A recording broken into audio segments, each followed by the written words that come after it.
Bismillahirrahmanirrahim. Assalamualaikum warahmatullahi wabarakatuh.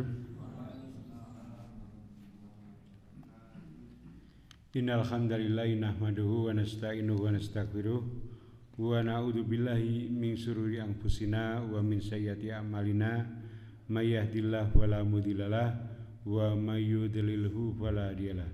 Asyhadu an la ilaha illallah wahdahu la syarikalah wa asyhadu anna Muhammadan abduhu wa rasuluh. Allahumma sholli ala Muhammad wa ala alihi wa sahbihi amma ba'd. Jamaah yang dimuliakan Allah Subhanahu wa taala.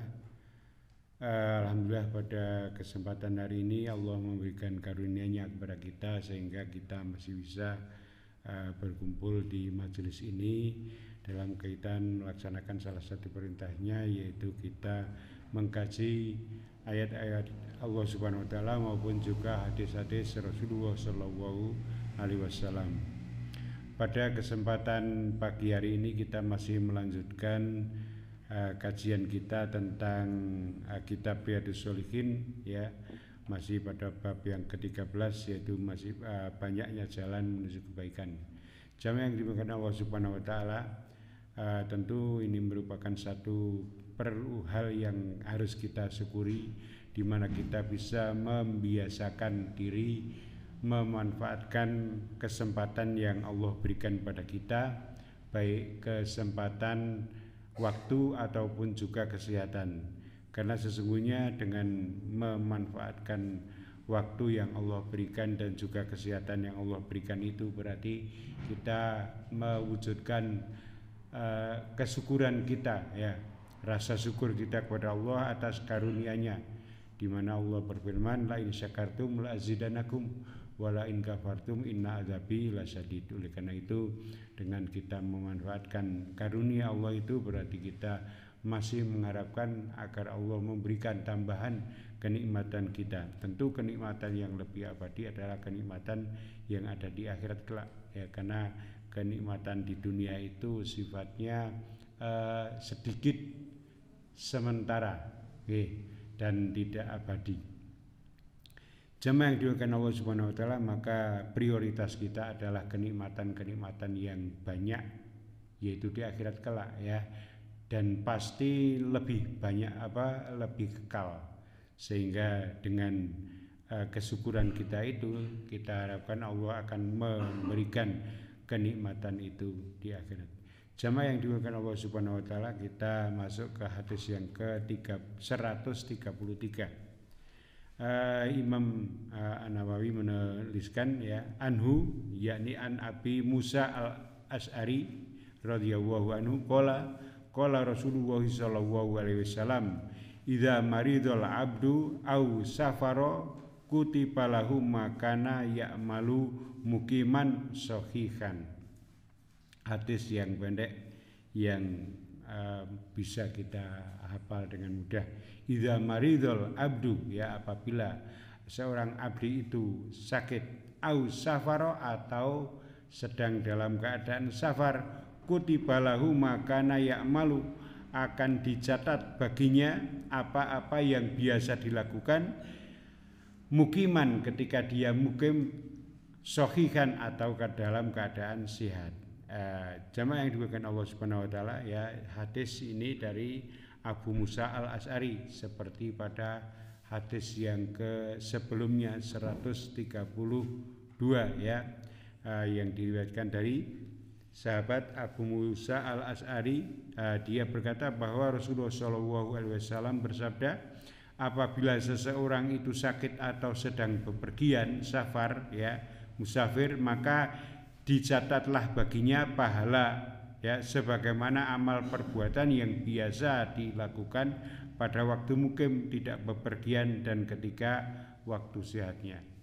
Jadi ketika kita, ya, misalnya karena kebiasaan habis subuh, ya, hari Jumat itu ada kajian, kita langsung kajian, dan kemudian sampai kemudian suruk, bisa kemudian kita ikut sholat duha di waktu subuh itu, maka pahalanya itu sangat besar, diibaratkan sebagai seperti haji dan umroh sempurna, ya itu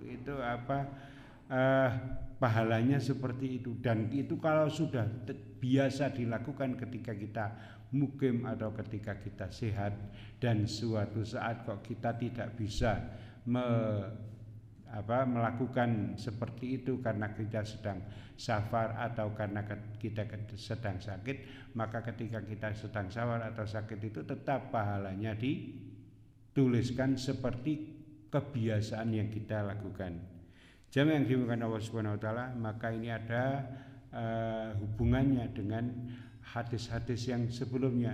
Kita mengetahui bahwa hadis yang ke-132 kemarin, ya, Rasulullah SAW bersabda, barang siapa yang selalu memelihara sholat pada al-bardain, ya, yaitu waktu yang dingin, ya, waktu yang tidak disukai, ya, dua waktu dingin itu, maka dia akan masuk surga, ya. Jadi subuh atau asar, ya, kita biasa memelihara waktu itu, memelihara waktu subuh, memelihara waktu asar untuk selalu bisa berjamaah, ya. Maka ketika suatu saat, ya, kita tidak bisa melaksanakan karena kita sedang safar, ora iso berjamaah, kan anak apa kayak safar, kemudian nginepnya mungkin di hotel yang kita tidak tahu tempat yang dekat untuk berjamaah sholat subuh, ya, sehingga kita cukup sholatnya di kamar hotel saja.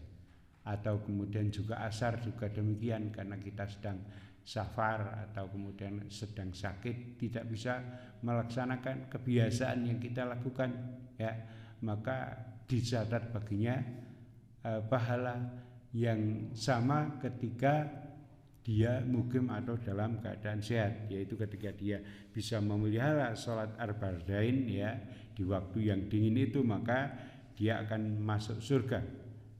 Itu yang kemudian Allah karuniakan sebagai karunia-Nya yang besar, ya.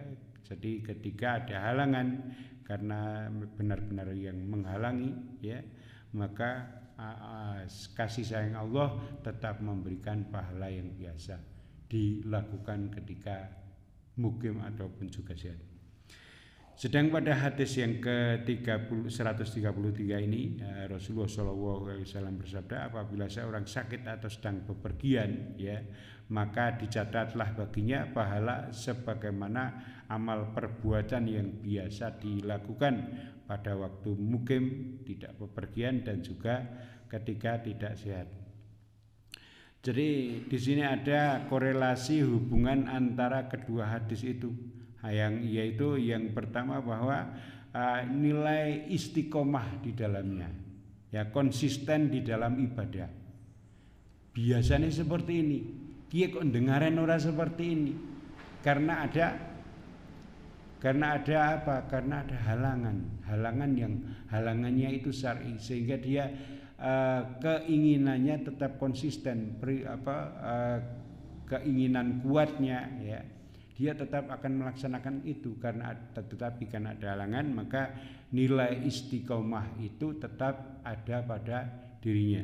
Yang kedua adalah sebagai penghargaan Allah, ya, terhadap niat dan kebiasaan amal, ya, meskipun ada udzur. Maka jika seorang terbiasa menjaga sholat waktu 5 waktunya, ya, baik waktu kemudian dikaitkan dengan doa hadis yang sebelumnya, sholat al-bardain, sholat sing angel, ya, paling angel itu untuk menjaga sholat, ya, yaitu subuh dan asar, ya, maka meskipun dia terhalang karena sakit atau dalam keadaan safar, maka Allah sebagai bentuk karunia pahala, ya, penghargaan, ya, terhadap niat dan kebiasaan amalnya, dia tetap akan mendapatkan pahala yang biasa dilakukan itu.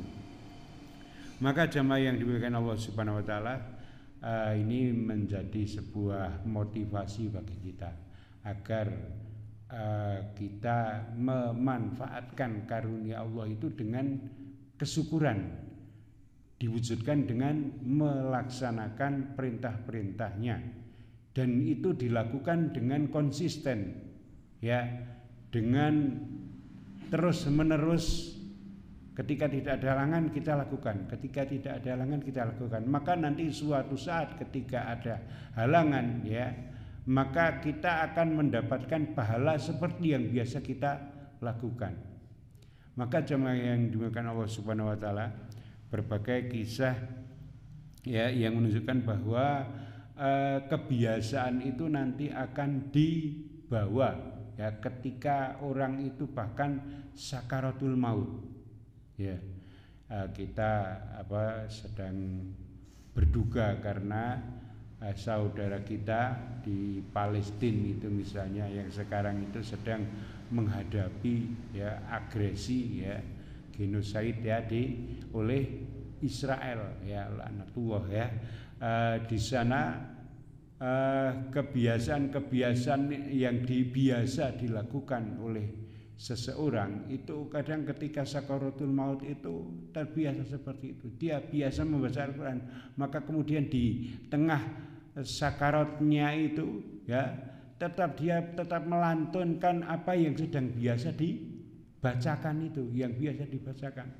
Demikian juga ada ya orang-orang yang naudzubillah kita berlindung ya melakukan umpatan-umpatan yang tidak baik. Maka ketika sakarat itu juga dia tiba-tiba umpatan-umpatan itu keluar. Ya, ini kebiasaan-kebiasaan yang dilakukan oleh seseorang itu akan muncul. Nah, sebagai penghargaan Allah ya kepada manusia, kepada orang-orang yang beriman, kebiasaan-kebiasaan baik yang biasa dilakukan yang itu merupakan amal pahala karena satu uzur tertentu, maka sebagai penghargaan atas jiwa konsistennya itu pada kebiasaan kebaikannya itu, Allah tetap memberikan pahala meskipun karena suatu uzur tidak bisa melaksanakan.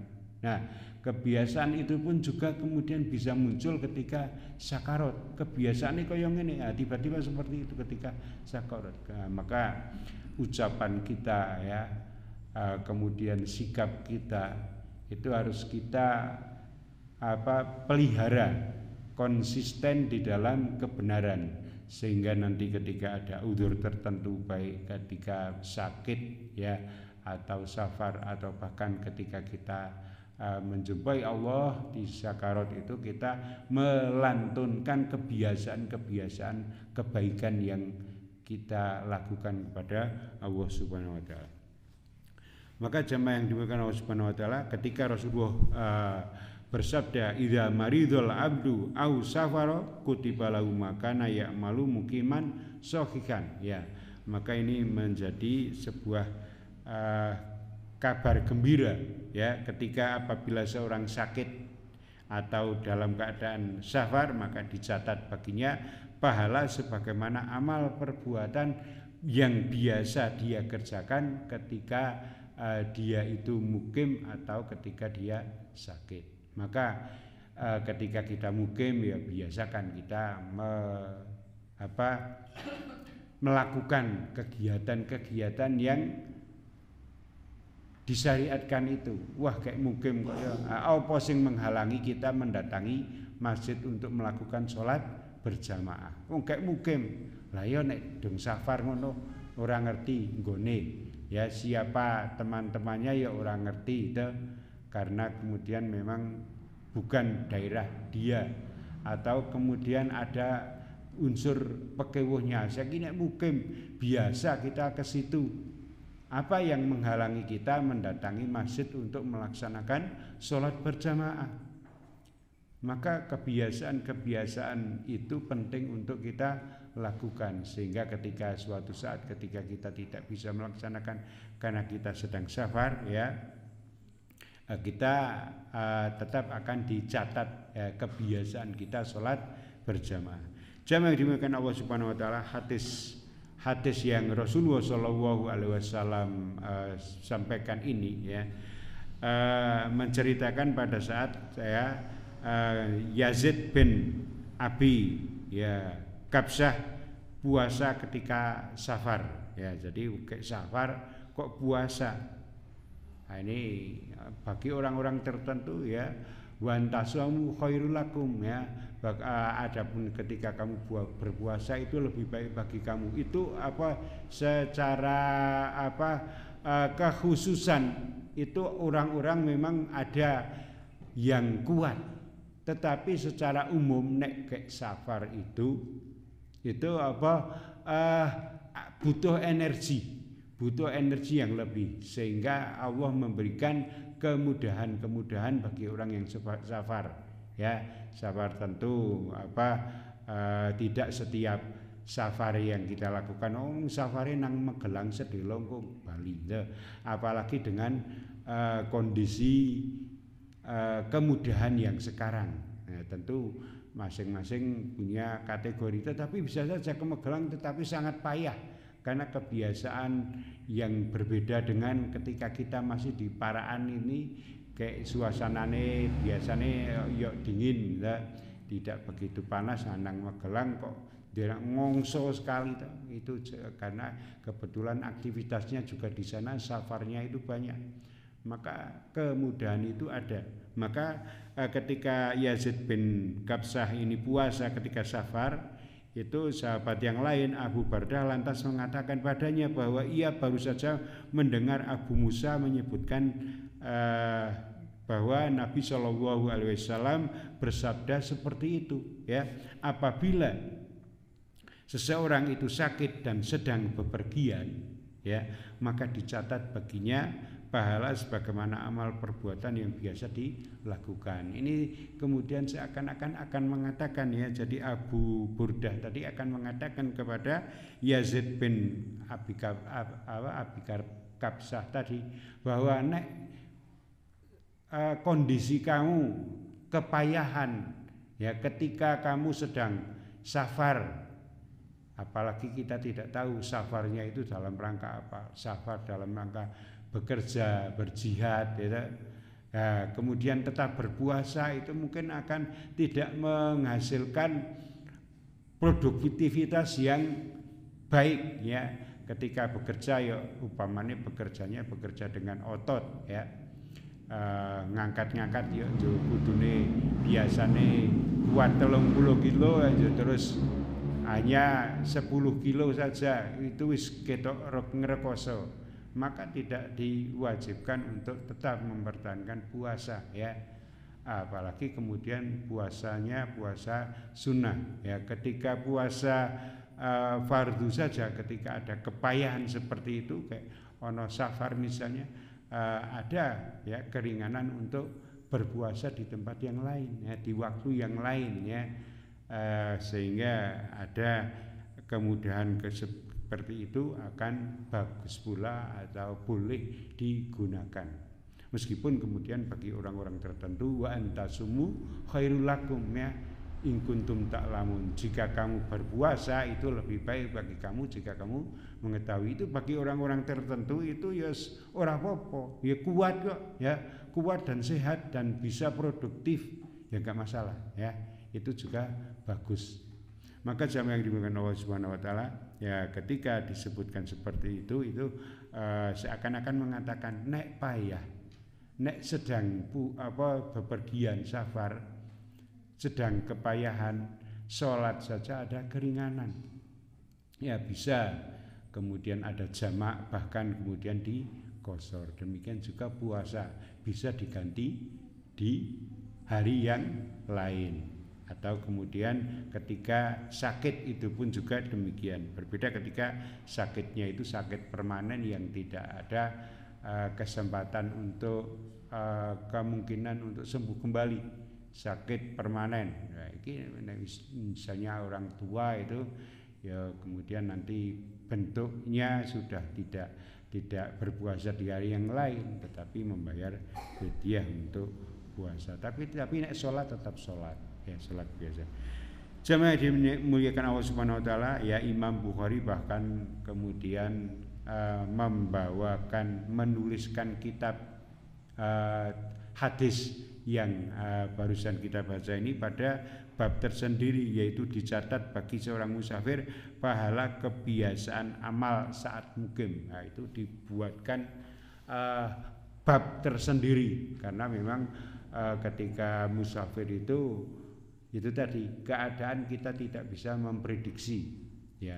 Secara umum sekarang ya aman, tetapi bisa pula keadaan itu berubah tidak seperti kebiasaannya. Yang tadinya mungkin transportasi begitu mudah, tiba-tiba kok kemudian ketika kita safar tiba-tiba yuk pas ono demo angkudes, nah itu terus ora iso ikut transportasi, akhirnya melaku. Tiwas mempertahankan puasanya tidak kuat ya, tidak kuat kita melaksanakan mencapai tujuan tertentu. Maka hikmah dari semuanya itu Allah Maha mengetahui sehingga diberikan kemudahan. Jamaah yang dimuliakan Allah Subhanahu wa taala, kemudian ulama ya Ibnu Hajar Al-Asqalani mengatakan tentang hadis ini ya, wa huwa fi haqqi man kana ya'malu ta'atan famana'a minha wa kanat niyatan laulal mani'a an yadu 'alaiha. Hadis di atas berlaku untuk orang yang ingin melakukan ketaatan lantas terhalang dari melakukannya, padahal sudah punya niatan. Kalau tidak ada yang menghalangi, amal tersebut akan dijaga secara rutin. Jadi ini konsistennya itu ya. Jadi niatnya itu benar. Ya niat konsisten dalam niat kebiasaannya itu. Nek ora ono acara sakit, nah sakit acara ya. Nek ora ono keadaan karena sakit aku ke ora poso. Maka ketika dia sakit ya, maka niat yang biasa dilakukan itu akan tetap dihargai. Nek ora sakit mesti ora poso, maka ini dihargai sehingga kebiasaan posonya itu tetap dapat pahala meskipun dia akhirnya tidak puasa karena sakit. Demikian juga karena safar. Karena ketika tidak safar itu dia biasa melakukan sholat berjamaah di masjid ya. Biasanya azan ya. Tapi karena sedang safar ya arah azan mosok nyong arah azan ki masjid sopo. Nah ini karena di dalam masjid itu kadang terjadwal dan seseorang biasa kemudian misalnya mempertahankan tentang jadwal itu meskipun katakanlah yang di jadwal itu ya Ustaz Amin ya misalnya dan Mas Eko datang lebih dulu. Wah ini jadwal Mas Amin senengane karena sudah ada konsisten seperti itu ya saya tidak akan kesek ngenteni sawetara ya. Masih dalam toleransi ya orang anakku sing azan kesek ngenteni sedelok mbok menawa ada keperluan yang lain. Nah itu sehingga ada kebiasaan seperti itu. Nah ketika kita safar di masjid iki wis masuk waktu kok urung azan-azan. Ya kita ya ada etika orang juga kemudian langsung azan. Nah, aku nek nang omah azan, nah kene teko tak azan ngono wae. Wa alam itu engko nek ada orang yang tidak srek sapa to sing azan to. Ya iki jatahe sapa to kok sing azan sapa? Kok langsung wae. Ya ini kan ada adab kudune ta. Meskipun kita biasa azan, ketika kita safar dan tidak bisa melakukan azan meskipun wis datang lebih awal, ya biarkan itu misalnya haknya si muadzin yang telah terjadwal. Kita tidak azan tetap kita akan mendapatkan pahalanya memanggil sholat ya, memanggil sholat berjamaah meskipun bukan kita yang azan. Ya ini berdasarkan hadis ini. Ini pernah terjadi ya waktu kejadian itu mencari arah jamaah sholat itu subuh kalau tidak salah ya. Ini kok urung azan-azan. Kemudian ada jamaah dari sesama orang safar itu datang terus nggoleki ketemu ya. teko dicetet ya, azan ya. Itu kita duduk ngenteni biasa sing muadzin toh, tetapi ada orang yang mungkin iki wis mangsane azan wis krungu nang diri azan kene kok urung azan toh. Nah, kemudian salah satu yang bersamaan waktunya itu yuk podo dene musafir itu golek-goleki mic ketemu di akhirnya iso mengoperasikan. Nah, ketika sudah bisa kemudian langsung azan. Nah, kemudian azan setelah selesai ya kemudian sesama kita yang musafir itu kan biasa kemudian ngenteni jamaah didirikan untuk kemudian sholat yang bisa itu sambil menunggu. Nah, ternyata kemudian muadzinnya datang. Ya, biasa muadzin ya. Kemudian muadzin tetap azan kembali dan dia lebih berat ya, dan apalagi itu di daerah yang milik dia, maka ada etika. Paling tidak ketika itu diperbolehkan saja, tetapi etika kita ya tidak nyerobot jadwale orang lain ketika memang sudah, apalagi itu di daerah yang bukan daerah kita, kok langsung azan seperti itu. Dan itu kebiasaan seperti itu tidak hanya seperti itu, ketika mungkin kita kebiasaan ya kita jamaah jamaah sholat fardu ini kolo safar kemudian kita mungkin safar nang daerah lain, kemudian sudah waktunya sholat berjamaah, kemudian datang ya ojo kemudian salah satunya azan wis mangsane azan kemudian pakai mic, kemudian salah satunya mempersilakan kepada sing biasa mengimami ya ustaz ya sana diimami, padahal di situ juga ada warga-warga yang mukim ya. Kalau kita mendirikan jamaah sendiri enggak masalah, tetapi kalau itu kemudian menjadi seakan-akan merebut haknya kemudian datang ke pengimaman sholat ya, mengimami, itu etikanya tidak seperti itu. Nah, kecuali kita di tempat yang karena memang kita akan melakukan safar ya, kemudian akan segera melakukan aktivitas yang lain ya silakan. Tetapi kalau di jamaah yang biasa dilakukan, kemudian salah satu langsung maju ya mengimami jamaah yang lain juga yang bukan sak rombongan, etikanya tidak seperti itu, kecuali memang tuan rumah mempersilahkan monggo ya. Jadi itu seperti itu ya. Jadi ini perlu kita pahami bahwa meskipun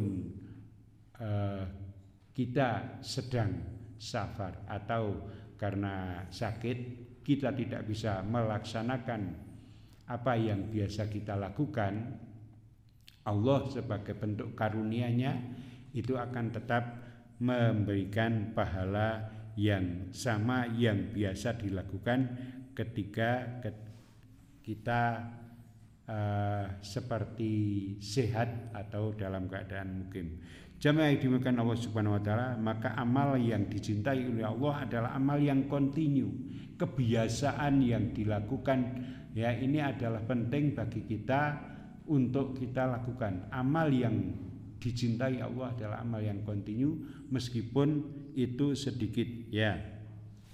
Rasulullah SAW ya pernah menyebutkan dalam salah satu hadisnya, amal yang paling dicintai Allah adalah amal yang kontinu walaupun jumlahnya sedikit. Ahabbul a'malu ilallahi ta'ala adwamuha wa inqala. Amal yang paling dicintai Allah adalah amal yang biasa dilakukan ya kontinu meskipun jumlahnya sedikit. Jadi intisari dari pembahasan kita pada pagi hari ini adalah pentingnya beramal yang rutin, kontinu, konsisten ya. Karena saat kita itu kan punya uzur baik sakit ataupun safar, maka tetap dicatat baginya pahala yang biasa dilakukan. Ya. Jamaah yang dimuliakan Allah Subhanahu wa taala, maka pahala-pahala yang diberikan Allah Subhanahu wa taala ketika kita safar atau ketika kita itu pahala yang biasa diberikan Allah Subhanahu wa taala ketika kita itu mukim dan sehat, itu hanya diberikan pada kebiasaan yang kita lakukan, bukan kemudian ketika kita misalnya gini ya, 2 orang A dan B padha dene safar.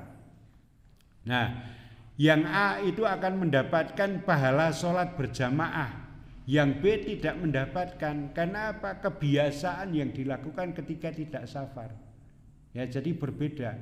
Jadi meskipun A karo B dolan bareng, ya, dolan bareng, kemudian yang satu puasa yang dua-duanya tidak puasa, kemudian dilalah dolane ke dina Senin kabeh, tetapi A mendapatkan pahala puasa Senin, yang B padha dene dolane bareng tetapi tidak mendapatkan puasa Senin. Nang apa? Kebiasaan yang dilakukan ketika dia mukim. Jadi pahala itu berkaitan dengan kebiasaannya yang dia lakukan, ya. Jadi padha dene dolan lho, padha dene dolan kunang catetane nang akhirat ke, padha dene to iki dolan karo nyong. Adik kok oleh pahala poso to dina kae. Nyong kok ora. Ayo kebiasaan sampeyan piye, ya? Sampeyan nek Senin poso, ya insyaallah meskipun kita itu dolane dina Senin, jo ora poso, sampeyan tetap akan mendapatkan pahala puasa. Nah ini ya, jadi hadis ini berlaku bagi orang yang kebiasaan melakukan ketaatan. Maka jamaah yang dimuliakan Allah Subhanahu wa taala, ya, mari kita biasakan melaksanakan ketaatan ketika kita dalam keadaan leluasa, baik kesehatan kita maupun juga waktu kita sedang tidak safar, ya kebiasaannya ya kita lakukan dengan kebaikan, sehingga kebiasaan itu menunjukkan bahwa itu niat kita itu benar bagus, sehingga ketika kita karena halangan satu dan lain hal, yaitu sakit ya ataupun juga safar, maka kebiasaan itu tetap akan mendapatkan penghargaan meskipun kita tidak melakukan itu. Jamaah yang dimuliakan Allah Subhanahu wa taala, maka kedua nikmat inilah yang sering dilupakan, yaitu nikmat sehat dan nikmat sempat, ya, sebagaimana Rasulullah sallallahu alaihi wasallam, ya, dua nikmat, ya, nikmatani maghbunun fihima kasirun minan nas as-sihhatu wal farahu, ya, dua nikmat yang banyak manusia tertipu padanya, yaitu nikmat kesehatan dan nikmat kesempatan. Wong gak sehat, nikmate sehat itu harus kita ungkapkan dengan ketaatan. Gak sehat kok ora taat ke piye to? Ayo nek ancen gak ora sehat ngono to, arak salat sunat, arak wudu wae kademen to. Ya, kemudian dia tidak bisa melakukan salat sunat, ya, karena wudu, tapi ono pahala wudu itu tetap akan didapatkan meskipun dia dengan tayamum, loh. Nah, tayamum ki mengkoyo ngono. Kemudian pahala berkumurnya kan ora oleh. Nah, tetapi karena itu adalah kebiasaan yang biasa dilakukan dan ada uzur, maka kebiasaan berwudu itu akan tetap didapatkan pahala kebiasaan berwudu itu, ya. Ini pada hadis yang ke-131 kemarin, ya, wudu pada waktu yang dingin, ya, itu juga ada menyempurnakan wudu, itu penting sekali, ya. Nah, maka ketika kita ada kesehatan, ya wudu ini disempurnakan. Maka ketika kita sakit, ketika kita harus tayamum, pahala wudunya tetap didapatkan. Ya, kemudian juga dua nikmat itu, yang satunya lagi adalah waktu luang. Waktu luang itu juga merupakan nikmat. Maka ketika waktu itu ada, kita juga harus bisa menggunakannya, sehingga kita bisa mendapatkan pahala itu dengan sempurna. Suatu saat ketika tidak bisa melakukan, ya tidak bisa bersyukur karena kesehatan dan waktu yang luang ini tidak kita dapatkan, kita tetap akan mendapatkan. Jadi konsistennya kita itu akan dihargai oleh Allah Subhanahu wa taala. Maka sama yang dibutuhkan Allah Subhanahu wa taala, ya, pesan Ibnu Umar, ya radhiyallahu an, ya jagalah 5 sebelum datangnya 5 itu, ya diantaranya adalah pergunakanlah masa mudamu sebelum masa tuamu, pergunakanlah sehatmu sebelum sakitmu. Ya, itu waktu-waktu yang kita miliki, ya kita gunakan sebaik-baiknya. Demikian juga kesehatan yang kita dapatkan, ya sebelum jatuh sakit, ya kita gunakan sebaik-baiknya, sehingga pada saatnya nanti suatu saat ketika kita punya uzur, maka kebiasaan-kebiasaan yang kita lakukan di waktu sehat atau di waktu mukim itu akan tetap mendapatkan penghargaan dari Allah Subhanahu wa taala, tetap dicatat pahala yang biasa dilakukan. Maka itu, ya, amal yang biasa yang paling dicintai oleh Allah adalah amal yang konsisten, yang kontinu, yang dilakukan terus-menerus meskipun itu amal yang kecil. Jamaah yang dimuliakan Allah Subhanahu wa taala, ini yang bisa kita lakukan sampaikan pada kesempatan pagi hari ini. Kurang lebihnya mohon maaf, kita akhiri. Subhanakallahumma wa bihamdika asyhadu an la ilaha illa anta astaghfiruka wa atubu ilaik. Wassalamualaikum warahmatullahi wabarakatuh.